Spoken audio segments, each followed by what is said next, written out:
In this recording, I will tell you about the rules essential for managing exchanges and decentralized applications. Crypto explain everything you need to know to stay safe.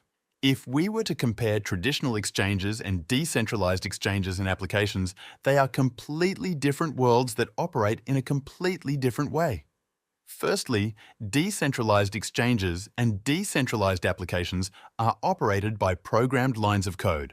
So in most cases, we cannot rely on customer service assistance because it simply does not exist. Services of this type operate autonomously according to predefined and programmed rules on the blockchain, without the need for external control, as that is the idea behind their existence.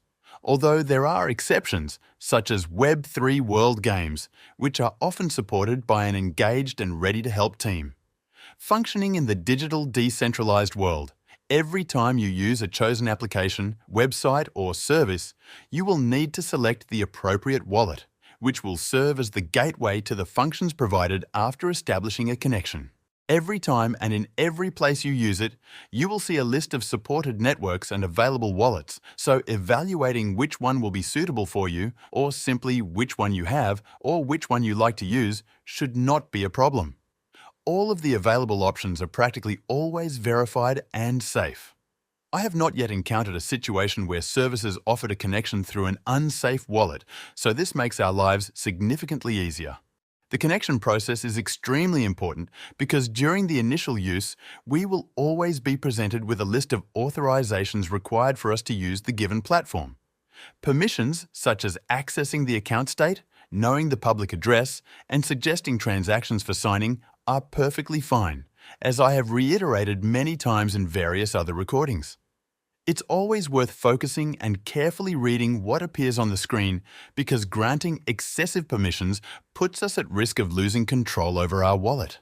At this moment, you see the screen displayed for MetaMask, but it looks very similar on any other wallet, and the essence is exactly the same.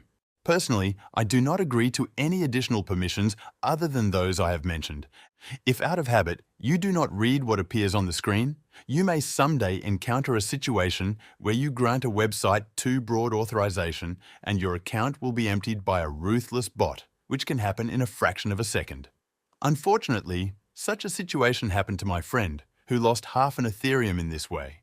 So it's worth taking a moment sometimes to consider what we typically do automatically. Upon establishing the connection, we gain full access and the ability to perform various Web3-based operations, such as token swaps, gaming, NFT trading, and many other functions, the exact scope of which depends on the specific platform we are using. And here, one very important element is crucial. For some operations carried out in such a service, for example, those recorded on the blockchain, you will have to bear a fee because each action must be processed by the decentralized network. Therefore, you must always remember to have the native token for the specific network you're using in your wallet. The native token, meaning one that covers transaction fees, such as Solana for the Solana network, or ETH for all networks based on the ERC20 standard. Without such a token, any operation will not be successful.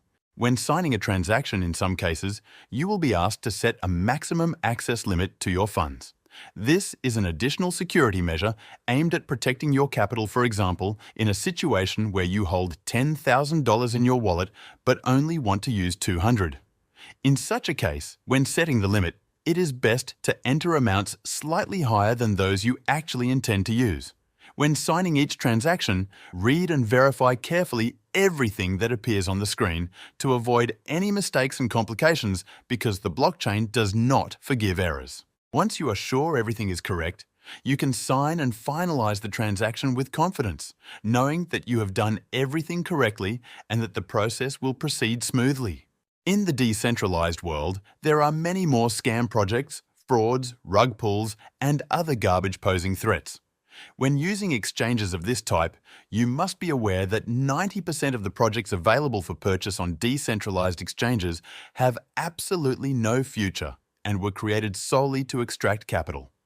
All these projects will simply disappear in a few years, replaced by others, and no one will remember them. Creating such cryptocurrencies takes a few minutes and costs next to nothing.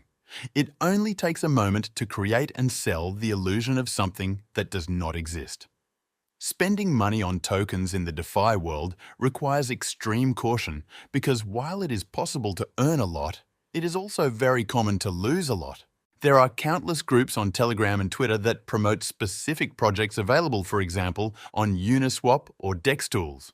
But the truth is that while everything looks like perfect investments in pictures and theory, it mainly serves to make money for those who promote such cryptocurrencies.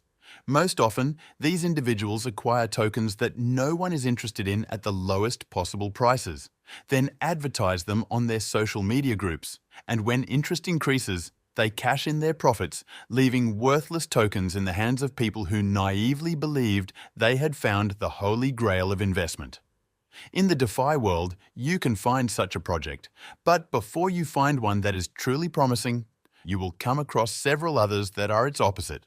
There is also a vast number of platforms offering various financial solutions such as loans, leverage trading, liquidity pools, staking, and many others.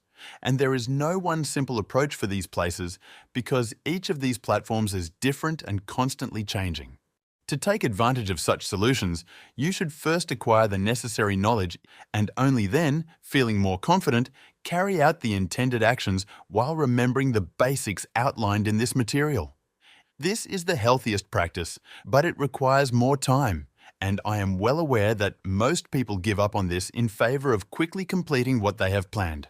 When operating your funds between wallets, you will have the opportunity to use different networks, different tokens, transfer them between different wallets, and use bridges that move funds from one chain to another.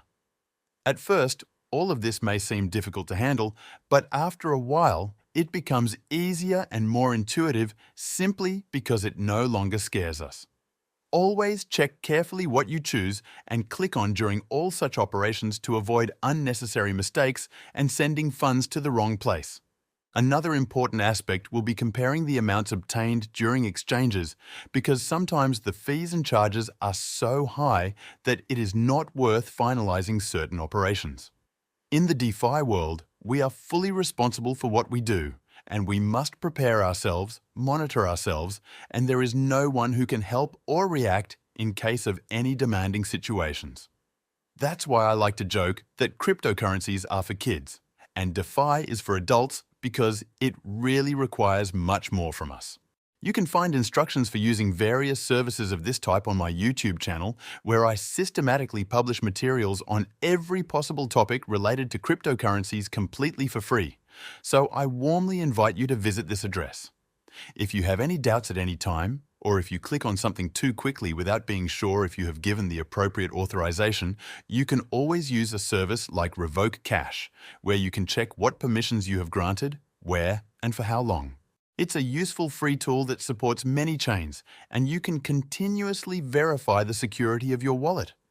If there is a need, connections can be revoked, provided you cover the transaction fee.